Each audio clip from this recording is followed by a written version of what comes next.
The third chapter, The Red Man's Science.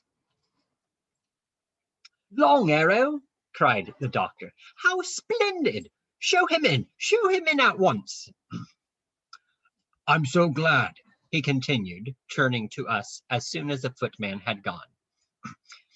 I'm so glad. I've missed Long Arrow terribly. He's an awfully good man to have around, even if he doesn't talk much. Let me see. It's 5 months now since he went off to Brazil. I'm so glad he's back safe. He does take such tremendous chances with that canoe of his, clever as he is.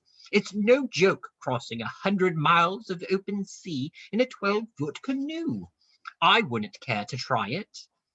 Another knock, and when the door swung open, in answer to the doctor's call, there stood our big friend on the threshold, a smile upon his strong bronzed face. Behind him appeared 2 porters carrying loads done up in Indian palm matting. These, when the first salutations were over, Long Arrow ordered to lay their burdens down. Behold, O kindly one, said he, I bring you, as I promised, my collection of plants, which I had hidden in a cave in the Andes. These treasures represent the labors of my life.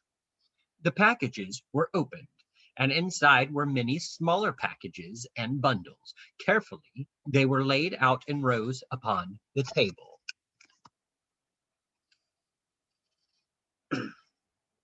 It appeared at first a large but disappointing display. There were plants, flowers, fruits, leaves, roots, nuts, beans, honeys, gums, barks, seeds, bees, and a few kinds of insects. The study of plants, or botany, as it is called, was a kind of natural history which had never interested me very much. I had considered it, compared with the study of animals, a dull science. But as Long Arrow began taking up the various things in his collection and explaining their qualities to us, I became more and more fascinated. And before he had done, I was completely absorbed by the wonders of the vegetable kingdom which he had brought so far. These, said he, taking up a little packet of big seeds, are what I have called laughing beans. What are they for? Asked Bumpo. To cause mirth, said the Indian. Bumpo, while Long Arrow's back was turned, took 3 of the beans and swallowed them. Alas, said the Indian when he discovered what Bumpo had done. If he wished to try the powers of these seeds, he should have eaten no more than a quarter of one. Let us hope that he does not die of laughter. The beans' effect upon Bumpo was most extraordinary. First, he broke into a broad smile. Then he began to giggle. Finally, he burst into such prolonged roars of hearty laughter that we had to carry him into the next room and put him to bed. The doctor said afterwards that he probably would have died laughing if he had not had such a strong constitution. All through the night he gurgled happily in his sleep, and even when we woke him up the next morning, he rolled out of bed, still chuckling. Returning to the reception room, we were shown some red roots which Long Arrow told us had the property, when made into a soup with sugar and salt, of causing endurance, of causing people to dance with an extraordinary speed and endurance. He asked us to try them, but we refused, thanking him.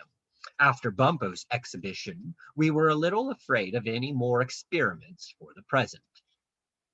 There was no end to the curious and useful things that Long Arrow had collected. An oil from a vine which would make hair grow in one night, an orange as big as a pumpkin, which he had raised in his own mountain garden in Peru, a black honey, he had brought the bees that made it too, and the seeds of the flowers they fed on, which would put you to sleep, just with a teaspoonful, and make you wake up fresh in the morning. A nut that made the voice beautiful for singing, a waterweed that stopped cuts from bleeding, a moss that cured snakebite, a lichen that prevented seasickness. The doctor, of course, was tremendously interested.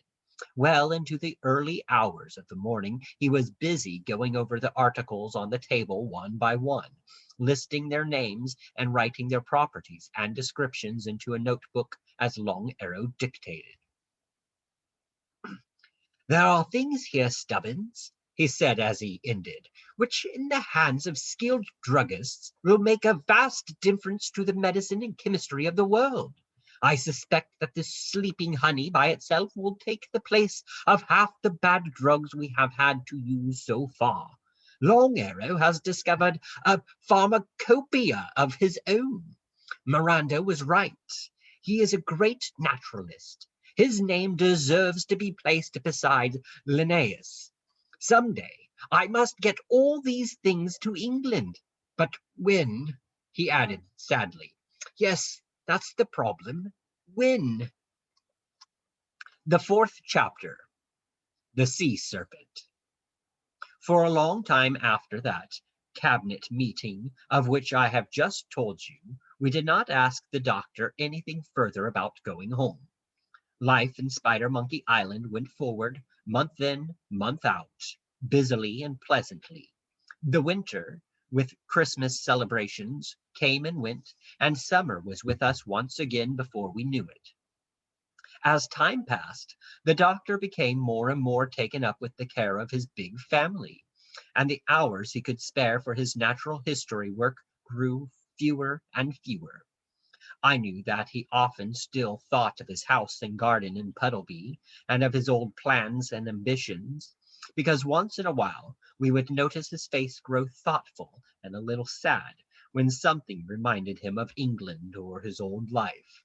But he never spoke of these things, and I truly believe he would have spent the remainder of his days on Spider-Monkey Island if it hadn't been for an accident, and for Polynesia. The old parrot had grown very tired of the Indians, and she made no secret of it. "The very idea," she said to me one day as we were walking on the seashore, "the idea of the famous John Dolittle spending his valuable life waiting on these greasy natives. Why, it's preposterous!" All that morning we had been watching the doctor superintend the building of the new theater in Popsipetel. There was already an opera house and a concert hall, and finally she had got so grouchy and annoyed at the sight that I had suggested her taking a walk with me. "Do you really think," I asked as we sat down on the sands, "that he will never go back to Puddleby again?" "I don't know," said she. "At one time I felt sure that the thought of the pets he had left behind at the house would take him home soon. But since Miranda brought him word last August that everything was all right there, that hope's gone. For months and months I've been racking my brains to think up a plan. If we could only hit upon something that would turn his thoughts back to natural history again. I mean, something big enough to get him really excited. We might manage it, but how?" She shrugged her shoulders in disgust. "How, when all he thinks of now is paving streets and teaching papooses that twice one are two?" It was a perfect Popsipetel day, bright and hot, blue and yellow. Drowsily I looked out to sea, thinking of my mother and father. I wondered if they were getting anxious over my long absence. Beside me, old Polynesia went on grumbling away in low, steady tones, and her words began to mingle and mix with the gentle lapping of the waves upon the shore. It may have been the even murmur of her voice, helped by the soft and balmy air, that lulled me to sleep. I don't know.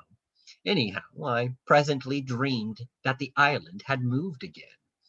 Not floatingly as before, but suddenly, jerkily, as though something enormously powerful had heaved it up from its bed just once and let it down. How long I slept after that I have no idea. I was awakened by a gentle pecking on the nose. Tommy! Tommy! It was Polynesia's voice. Wake up! Gosh, what a boy to sleep through an earthquake and never notice it. Tommy, listen. Here's our chance now. Wake up, for goodness sake. What's the matter? I asked, sitting up with a yawn. Shh, look, whispered Polynesia, pointing out to sea. Still only half awake, I stared before me with bleary, sleep-laden eyes, and in the shallow water, not more than 30 yards from shore, I saw an enormous pale pink shell. Dome-shaped, it towered up in a graceful rainbow curve to a tremendous height, and round its base the surf broke gently in little waves of white. It could have belonged to the wildest dream. What in the world is it? I asked. That, whispered Polynesia, is what sailors for hundreds of years have called the Sea Serpent. I've seen it myself more than once from the decks of ships, at long range, curving in and out of the water. But now that I see it close and still, I very strongly suspect that the sea serpent of history is no other than the great glass sea snail that the Fidget told us of. If that isn't the only fish of its kind in the 7 seas, call me a carrion crow. Tommy, we're in luck. Our job is to get the doctor down here to look at that prize specimen before it moves off to the deep hole. If we can, then trust me, we may leave this blessed island yet. You stay here and keep an eye on it while I go after the doctor. Don't move or speak. Don't even breathe heavy. He might get scared. Awful timid things, snails. Just watch him, and I'll be back in 2 shakes. Stealthily creeping up the sands till she could get behind the cover of some bushes before she took to her wings, Polynesia went off in the direction of the town, while I remained alone upon the shore, fascinatedly watching this unbelievable monster wallowing in the shallow sea. It moved very little.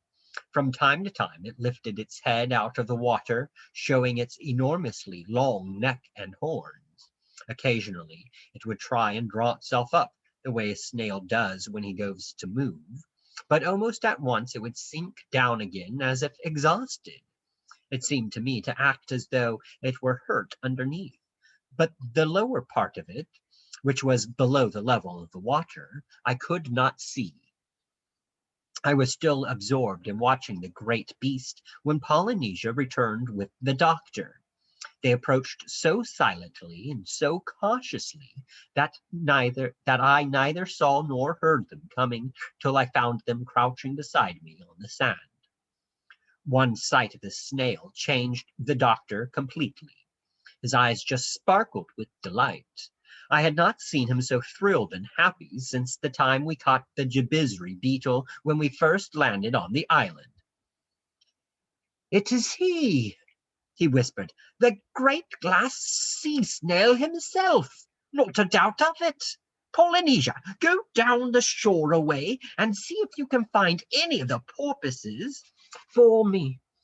Perhaps they can tell us what the snail is doing here. It's very unusual for him to be in shallow water like this. And Stubbins, you go over to the harbor and bring me a small canoe. But be most careful how you paddle it round into this bay. If the snail should take fright and go into the deeper water, we may never get a chance to see him again. And don't tell any of the Indians, Polynesia added in a whisper as I moved to go. We must keep this a secret, or we'll have a crowd of sightseers here in 5 minutes. It's mighty lucky we found the snail in a quiet bay. Reaching the harbor, I picked out a small light canoe from among the number that were lying there, and without telling anyone what I wanted it for, got in and started off to paddle it down the shore. I was mortally afraid that the snail might have left before I got back, and you can imagine how delighted I was when I rounded a rocky cape and came into sight of the bay to find he was still there. Polynesia, I saw, had got her errand done and returned ahead of me, bringing with her a pair of porpoises. These were already conversing in low tones with John Dolittle. I beached the canoe and went up to listen. "What I want to know," the doctor was saying, "is how the snail comes to be here. I was given to understand that he usually stayed in the deep hole, and that when he did come to the surface, it was always in mid-ocean." "Oh, didn't you know? Haven't you heard?" the porpoises replied. "You covered up the deep hole when you sank the island." "Why, yes, you let it down right on top of the mouth of the hole. Sort of put the lid on, as it were. The fishes that were in it at the time have been trying to get out ever since. The great snail had the worst luck of all. The island nipped him by the tail just as he was leaving the hole for a quiet evening stroll, and he was held there for 6 months, trying to wriggle himself free. Finally, he had to heave the whole island up at once, at one end, to get his tail loose. Didn't you feel a sort of an earthquake shock about an hour ago?" "Yes, I did," said the doctor. "It shook down part of the theater I was building." "Well, that was the snail heaving up the island to get out of the hole," they said. "All the other fishes saw their chance and escaped when he raised the lid. It was lucky for him he's so big and strong. But the strain of that terrific heave told on him. He sprained a muscle in his tail, and it started swelling rather badly. He wanted some quiet place to rest up, and seeing this soft beach handy, he crawled in here." "Dear me," said the doctor. "I'm terribly sorry. I suppose I should have given some sort of notice that the island was going to be let down. But to tell the truth, we didn't know it ourselves. It happened by a kind of accident. Do you imagine the poor fellow is hurt very badly?" "We're not sure," said the porpoises, "because none of us can speak his language. But we swam right around him on our way in here, and he did not seem to be really seriously injured." "Can't any of you people speak shellfish?" the doctor answered. "Not a word," said they. "It's a most frightfully difficult language." "Do you think that you might be able to find me some kind of a fish that could?" "We don't know," said the porpoises. "We might try." "I should be extremely grateful to you if you would," said the doctor. "There are many important questions I want to ask this snail, and besides, I would like to do my best to cure his tail for him. It's the least I can do. After all, it was my fault, indirectly, that he got hurt." "Well, if you wait here," said the porpoises, "we'll see what can be done."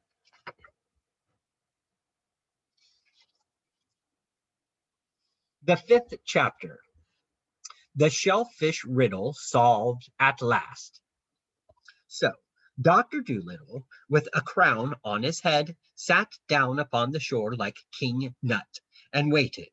And for a whole hour the porpoises kept going and coming, bringing up different kinds of sea beasts from the deep to see if they could help him. Many and curious were the creatures they produced. It would seem, however, that there were very few things that spoke shellfish except the shellfish themselves.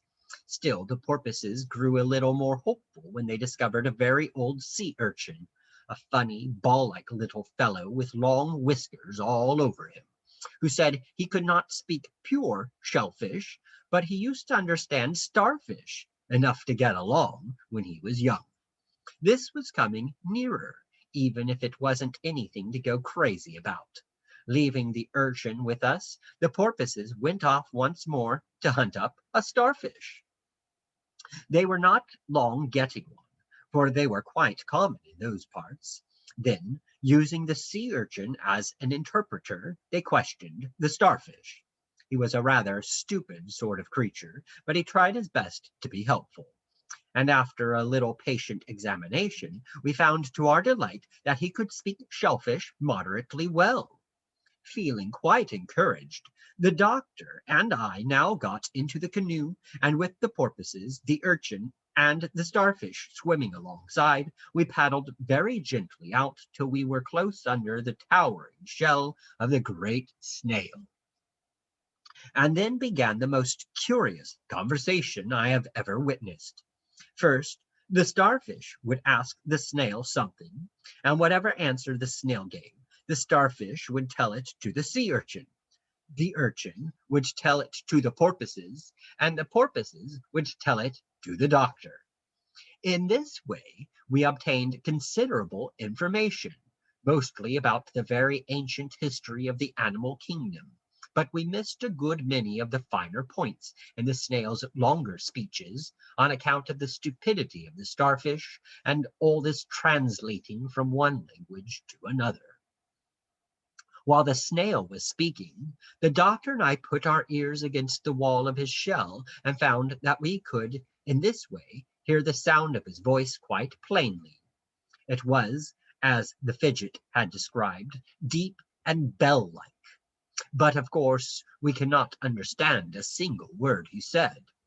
However, the doctor was by this time terrifically excited about getting near to learning the language he had sought so long. And presently, by making the other fishes repeat over and over again short phrases which the snail used, he began to put words together for himself. You see, he was already familiar with one or two fish languages, and that helped him quite a little. After he had practiced for a while like this, he leant over the side of the canoe, and putting his face below the water, tried speaking to the snail direct. It was hard and difficult work, and hours went by before he got any results. But presently I could tell by the happy look on his face that little by little he was succeeding. The sun was low in the west, and the cool evening breeze was beginning to rustle softly through the bamboo groves, when the doctor finally turned from his work and said to me, "Stubbins, I have persuaded the snail to come in on to the dry part of the beach and let me examine his tail. Will you please go back to the town and tell the workmen to stop working on the theatre for today? Then go on to the palace and get my medicine bag. I think I left it under the throne in the audience chamber. And remember," Polynesia whispered as I turned away, "not a word to a soul. If you get asked questions, keep your mouth shut. Pretend you have a toothache or something." This time, when I got back to the shore with the medicine bag, I found the snail high and dry on the beach. Seeing him in his full length like this, it was easy to understand how old-time, superstitious sailors had called him a sea serpent. He certainly was a most gigantic and, in his way, a graceful, beautiful creature. John Dolittle was examining a swell on his tail. From the bag which I had brought the doctor took a large bottle of embrocation and began rubbing the sprain. Next, he took all the bandages he had in the bag and fastened them end to end. But even like that, they were not long enough to go more than halfway round the enormous tail. The doctor insisted that he must get the swelling strapped tight somehow. So he sent me off to the palace once more to get all the sheets from the royal linen closet. These Polynesia and I tore into bandages for him.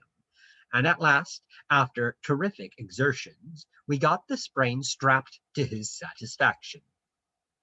The snail really seemed to be quite pleased with the attention he had received, and he stretched himself in lazy comfort when the doctor was done. In this position, when the shell on his back was empty, you could look right through it and see the palm trees on the other side. "I think one of us had better sit up with him all night," said the doctor. "We might put Bumpo on that duty. He's been napping all day. I know, in the summer house. It's a pretty bad sprain, that, and if the snail shouldn't be able to sleep, he'll be happier with someone with him for company. He'll get all right, though. In a few days, I should judge. If I wasn't so confoundedly busy, I'd sit up with him myself. I wish I could, because I still have a lot of things to talk over with him. But, Doctor, said Polynesia, as we prepared to go back to the town, you ought to take a holiday. All kings take holidays once in a while, every one of them. King Charles, for instance. Of course, Charles was before your time, but why, he was always holiday making. Not that he was ever what you would call a model king, but just the same, he was frightfully popular. Everybody liked him. Even the golden carp in the fish pond at Hampton Court. As a king, the only thing I had against him was his inventing those stupid little snappy dogs they call King Charles Spaniels. There are lots of stories told about poor Charles, but that, in my opinion, is the worst thing he did. However, all this is beside the point. As I was saying, kings have to take holidays the same as anybody else. And you haven't taken one since you were crowned, have you now? No, said the doctor. I suppose that's true. Well, now I tell you what to do, said she. As soon as you get back to the palace, you publish a royal proclamation that you are going away for a week into the country for your health. And you're going without any servants, you understand? Just like a plain person. It's called traveling incognito. When kings go off like that, they all do it. It's the only way they can ever have a good time. Then the week you're away, you can spend lolling on the beach back there with the snail. How's that? I'd like to, said the doctor. It sounds most attractive, but there's that new theatre to be built. None of our carpenters would know how to get those rafters on without me to show them. And then there are the babies. These native mothers are so frightfully ignorant. Oh, bother the theatre, and the babies too, snapped Polynesia. The theatre can wait a week. As for babies, they never have anything more than colic. How do you suppose babies got along before you came here, for heaven's sake? Take a holiday. You need it.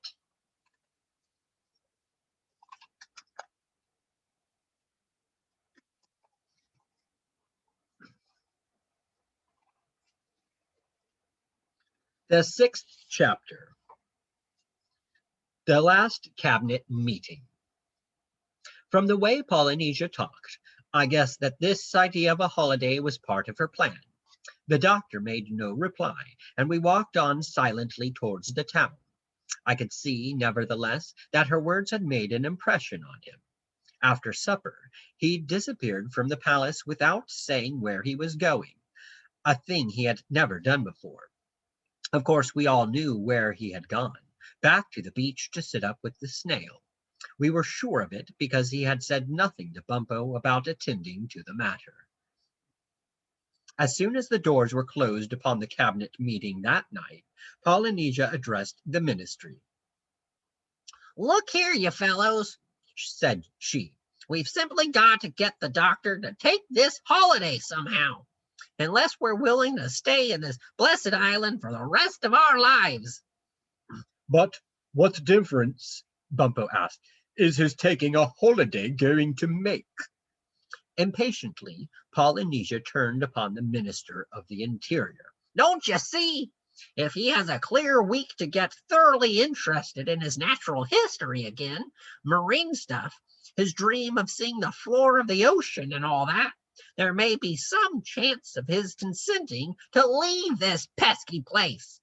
But while he is here on duty as king, he never gets a moment to think of anything outside of the business of government.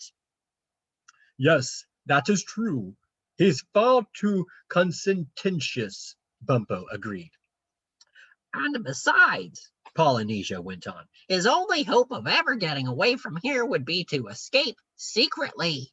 He's got to leave while he is a holiday making, incognito, when no one knows where he is or what he's doing but us.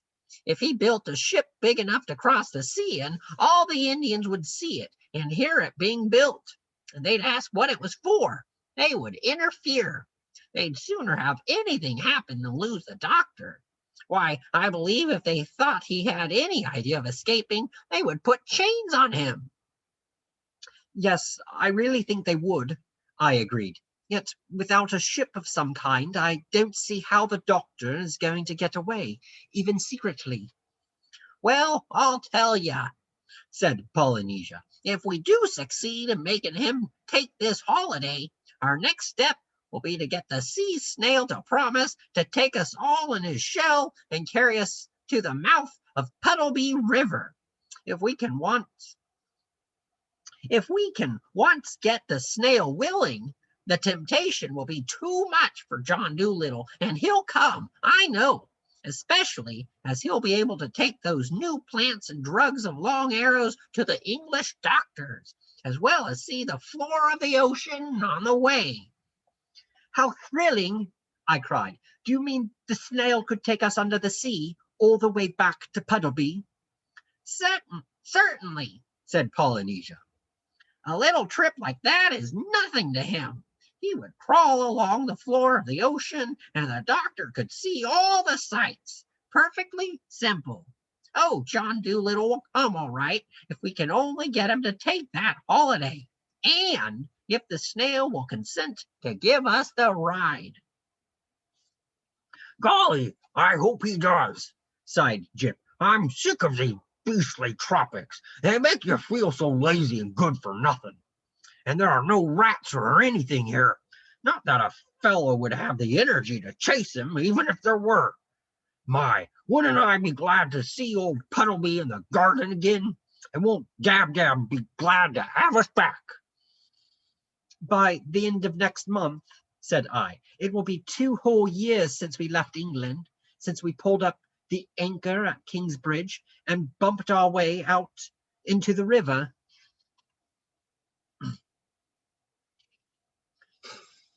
And got stuck on the mudbank, added Chi-Chi in a dreamy, faraway voice. Do you remember how all the people waved to us from the river wall? I asked. Yes, and I suppose they've often talked about us in the town since, said Jip, wondering whether we're dead or alive. Cease, said Bumpo. I feel I'm about to weep from sentiment. The 7th chapter, The Doctor's Decision. Well, you can guess how glad we were when next morning the doctor, after his all-night conversation with the snail, told us that he had made up his mind to take the holiday. A proclamation was published right away by the town crier that His Majesty was going into the country for a 7-day rest, but that during his absence the palace and the government offices would be kept open as usual. Polynesia was immensely pleased. She at once set quietly to work making arrangements for our departure, taking good care the while that no one should get an inkling of where we were going, what we were taking with us, the hour of our leaving, or which of the palace gates we would go out by.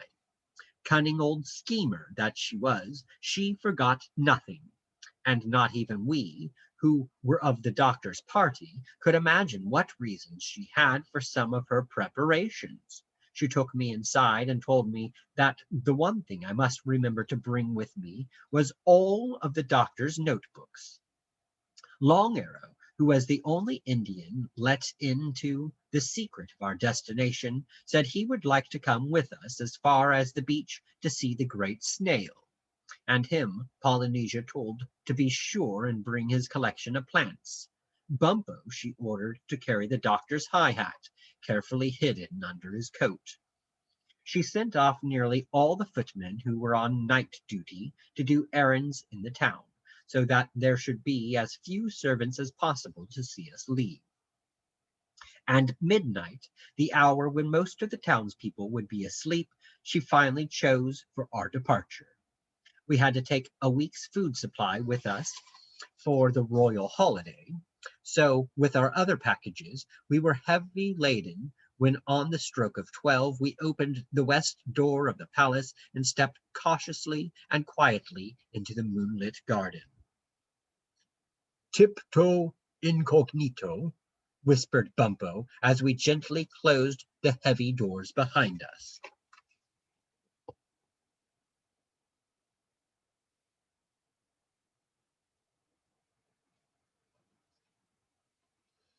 No one had seen us leave. At the foot of the stone steps leading from the Peacock Terrace to the sunken rosary, something made me pause and look back at the magnificent palace which we had built in this strange, far-off land where no white men but ourselves had ever come. Somehow I felt it in my bones that we were leaving it tonight, never to return again. And I wondered what other kings and ministers would dwell in its splendid halls when we were gone. The air was hot, and everything was deadly still but for the gentle splashing of the tame flamingos paddling in the lily pond. Suddenly, the twinkling lantern of a night watchman appeared round the corner of a cypress hedge. Polynesia plucked at my stocking, and, in an impatient whisper, bade me hurry before our flight be discovered. On our arrival at the beach, we found the snail already feeling much better and now able to move his tail without pain. The porpoises, who are by nature inquisitive creatures, were still hanging about in the offing to see if anything of interest was going to happen. Polynesia, the plotter, while the doctor was occupied with his new patient, signaled to them and drew them aside for a little private chat. "Now see here, my friends," said she, speaking low. "You know how much John Dolittle has done for the animals, given his whole life up to them, one might say. Well, here's your chance to do something for him. Listen, he got made king of this island against his will, see? And now that he has taken the job on, he feels that he can't leave it. Thinks the Indians won't be able to get along without him and all that, which is nonsense, as you and I very well know. All right, then here's the point. If this snail were only willing to take him and us and a little baggage, not very much, 30 or 40 pieces, say, inside his shell and carry us to England, we feel sure that the doctor would go, because he's just crazy to mess about on the floor of the ocean. What's more, this would be his one and only chance of escape from the island. Now, it is highly important that the doctor return to his own country to carry on his proper work, which means such a lot to the animals of the world. So, what we want you to do is to tell the sea urchin, to tell the starfish, to tell the snail to take us in his shell and carry us to Puddleby River. Is that plain?" "Quite," said the porpoises, "and we will willingly do our best to persuade him, for it is, as you say, a perfect shame for the great man to be wasting his time here when he is so much needed by the animals. And don't let the doctor know what you're about," said Polynesia as they started to move on. "He might balk if he thought we had any hand in it. Get the snail to offer on his own account to take us. See?" John Dolittle, unaware of anything save the work he was engaged on, was standing knee-deep in the shallow water, helping the snail try out his mended tail to see if it were well enough to travel on.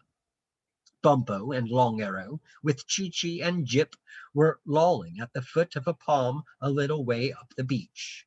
Polynesia and I now went and joined them. Half an hour passed. What success the porpoises had met with, we did not know, till suddenly the doctor left the snail's side and came splashing out to us quite breathless. "What do you think?" he cried. "While I was talking to the snail just now, he offered, of his own accord, to take us all back to England inside his shell. He says he has got to go on a voyage of discovery anyway, to hunt up a new home, now that the deep hole is closed. Said it wouldn't be much out of his way to drop us at Puddleby River, if we cared to come along. goodness, what a chance! I'd love to go to examine the floor of the ocean all the way from Brazil to Europe. No man ever did it before. What a glorious trip!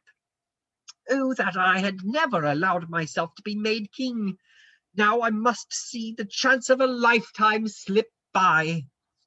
He turned from us and moved down the sands again to the middle beach, gazing wistfully, longingly out at the snail. There was something peculiarly sad and forlorn about him as he stood there on the lonely moonlit shore, the crown upon his head, his figure showing sharply black against the glittering sea behind. Out of the darkness at my elbow, Polynesia rose and quietly moved down to his side. "Now, doctor," said she in a soft, persuasive voice, as though she were talking to a wayward child, "you know this king business is not your real work in life. These natives will be able to get along without you. Not so well as they do with you, of course, but they'll manage, the same as they did before you came. Nobody can say you haven't done your duty by them. It was their fault. They made you king. Why not accept the snail's offer and just drop everything now and go? The work you'll do, the information you'll carry home, will be of far more value than what you're doing here." "Good friend," said the doctor, turning to her sadly, "I cannot. They would go back to their old unsanitary ways. Bad water, uncooked fish, no drainage, enteric fever, and the rest. No, I must think of their health, their welfare. I began life as a people's doctor. I seem to have come back to it in the end. I cannot desert them. Later, perhaps something will turn up, but I cannot leave them now." "That's where you're wrong, doctor," said she. "Now is when you should go. Nothing will turn up. The longer you stay, the harder it will be to leave. Go now. Go tonight." "What? Steal away without even saying goodbye to them? Why, Polynesia, what a thing to suggest!" "A fat chance they would give you to say goodbye," snorted Polynesia, growing impatient at last. "I tell you, doctor, if you go back to that palace tonight for goodbyes or anything else, you will stay there. Now, this moment is the time for you to go." The truth of the old parrot's words seemed to be striking home, for the doctor stood silent a minute, thinking. "But there are the notebooks," he said presently. "I would have to go back and fetch them." "I have them here, doctor." "I have them here, doctor," said I, speaking up. "All of them." Again he pondered. "And Long Arrow's collection," he said. "I would have to take that also with me." "It is here, O kindly one," came the Indian's deep voice from the shadow beneath the palm. "But what about provisions?" asked the doctor. "Food for the journey?" "We have a week's supply with us for our holiday," said Polynesia. "That's more than what we'll need." For a third time, the doctor was silent and thoughtful. "And then there's my hat," he said fretfully at last. "That settles it. I'll have to go back to the palace. I can't leave without my hat. How could I appear in Puddleby with this crown on my head?" "Here it is, doctor," said Bumpo, producing the hat, old, battered, and beloved, from under his coat. Polynesia had indeed thought of everything. Yet even now we could see the doctor was still trying to think up further excuses. "O kindly one," said Long Arrow, "why tempt ill fortune? Your way is clear. Your future and your work beckon you back to your foreign home beyond the sea. With you will go also what lore I too have gathered for mankind, to lands where it will be of wider use than it can ever here. I see the glimmerings of dawn in the eastern heaven. Day is at hand. Go before your subjects are abroad. Go before your project is discovered. For truly I believe that if you go not now, you will linger the remainder of your days, a captive king in Popsipetel. Great decisions often take no more than a moment in the making. Against the now paling sky, I saw the doctor's figure suddenly stiffen. Slowly, he lifted the sacred crown from off his head and laid it on the sands. And when he spoke, his voice was choked with tears. "They will find it here," he murmured, "when they come to search for me, and they will know that I have gone. My children, my 4 children, I wonder will they ever understand why it was I left them? I wonder, will they ever understand and forgive?" He took his old hat from Bumpo, then facing Long Arrow, gripped his outstretched hand in silence. "You decide aright, O kindly one," said the Indian, though none will miss you, though none will miss and mourn you more than Long Arrow, the son of Golden Arrow. Farewell. May good fortune ever lead you by the hand. It was the first and only time I ever saw the doctor weep. Without a word to any of us, he turned and moved down the beach into the shallow water of the sea. The snail humped up its back and made an opening between its shoulders and the edge of its shell. The doctor clambered up and passed within.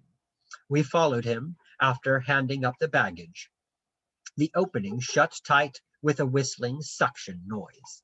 Then, turning in the direction of the east, the great creature began moving smoothly forward, down the slope into the deeper waters.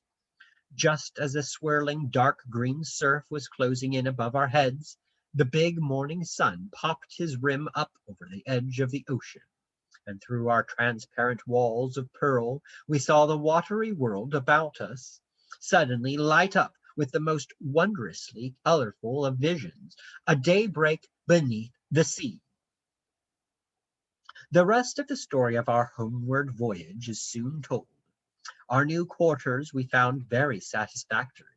Inside the spacious shell, the snail's wide back was extremely comfortable to sit and lounge on, better than a sofa when you once got accustomed to the damp and clammy feeling of it.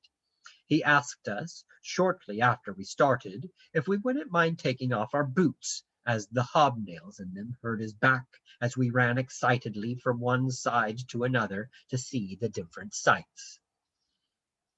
The motion was not unpleasant, very smooth and even, in fact, but for the landscape passing outside, you would not know, on the level going, that you were moving at all. I had always thought for some reason or other that the bottom of the sea was flat. I found that it was just as irregular and changeful as the surface of the dry land. We climbed over great mountain ranges with peaks towering above peaks. We threaded our way through dense forests of tall sea plants.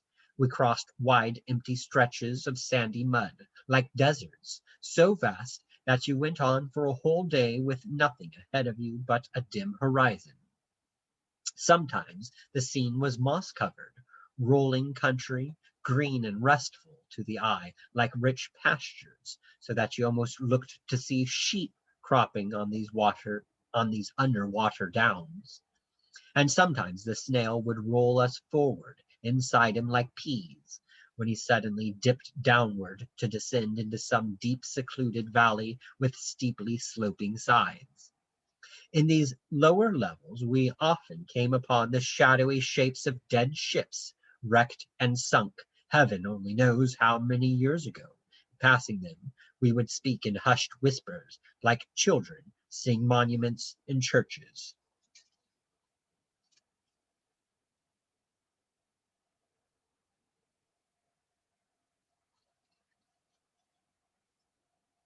Here, too, in the deeper, darker waters, monstrous fishes, feeding quietly in caves and hollows, would suddenly spring up, alarmed at our approach, and flash away into the gloom with the speed of an arrow. while other bolder ones, all sorts of unearthly shapes and colors, would come right up and peer in at us through the shell. I suppose they think we are sort of sanaquarium, said Bumpo. I'd hate to be a fish. It was a thrilling and ever-changing show. The doctor wrote or sketched incessantly. Before long, we had filled all the blank notebooks we had left. Then we searched our pockets for any odd scraps of paper on which to jot down still more observations. We even went through the used books a second time, writing in between the lines, scribbling all over the covers, back and front. Our greatest difficulty was getting enough light to see by. In the lower waters it was very dim. On the third day we passed a band of fire eels, a sort of large marine glowworm, and the doctor asked the snail to get them to come with us for a way. This they did, swimming alongside, and their light was very helpful, though not brilliant. How our giant shellfish found his way across that vast and gloomy world was a great puzzle to us. John Dolittle asked him by what means he navigated, how he knew he was on the right road to Puddleby River. And what the snail said in reply got the doctor so excited that, having no paper left, he tore out the lining of his precious hat and covered it with notes. By night, of course, it was impossible to see anything, and during the hours of darkness the snail used to swim instead of crawl. When he did so, he could travel at a terrific speed, just by waggling that long tail of his. This was the reason why we completed the trip in so short a time, 5.5 days. The air of our chamber, not having a change in the whole voyage, got very close and stuffy, and for the first 2 days we all had headaches. But after that we got used to it, and didn't mind it in the least. Early in the afternoon of the 6th day, we noticed we were climbing a long, gentle slope. As we went upward, it grew lighter. Finally, we saw that the snail had crawled right out of the water altogether, and had now come to a dead stop on a long strip of gray sand. Behind us, we saw the surface of the sea rippled by the wind. On our left was the mouth of a river with the tide running out, while in front the low flat land stretched away into the mist, which prevented one from seeing very far in any direction. A pair of wild ducks with craning necks and whirring wings passed over us and disappeared like shadows seawards. As a landscape, it was a great change from the hot, brilliant sunshine of Popsipetel. With the same whistling suction sound, the snail made the opening for us to crawl out by. As we stepped down upon the marshy land, we noticed that a fine, drizzling autumn rain was falling. "Can this be Merry England?" asked Bumpo, peering into the fog. "Doesn't look like any place in particular. Maybe the snail hasn't brought us right after all." "Yes," sighed Polynesia, shaking the rain off her feathers. "This is England, all right. You can tell it by the beastly climate." "Oh, but fellows," cried Jip, as he sniffed up the air in great gulps, "it has a smell, a good and glorious smell. Excuse me a minute, I see a water rat." "Shh, listen," said Chee-Chee, through teeth that chattered with the cold. There's Puddleby Church clock striking 4. Why don't we divide up the baggage and get moving? We've got a long way to foot at home across the marshes." "Let's hope," I put in, "that Dab-Dab has a nice fire burning in the kitchen." "I'm sure she will," said the doctor, as he picked out his old handbag from among the bundles. "With this wind from the east, she'll need it to keep the animals in the house warm. Come on, let's hug the river bank so we don't miss our way in the fog. You know, there's something rather attractive in the bad weather of England, when you've got a kitchen fire to look forward to. 4 o'clock, come along. We'll just be in a nice time for tea." The end.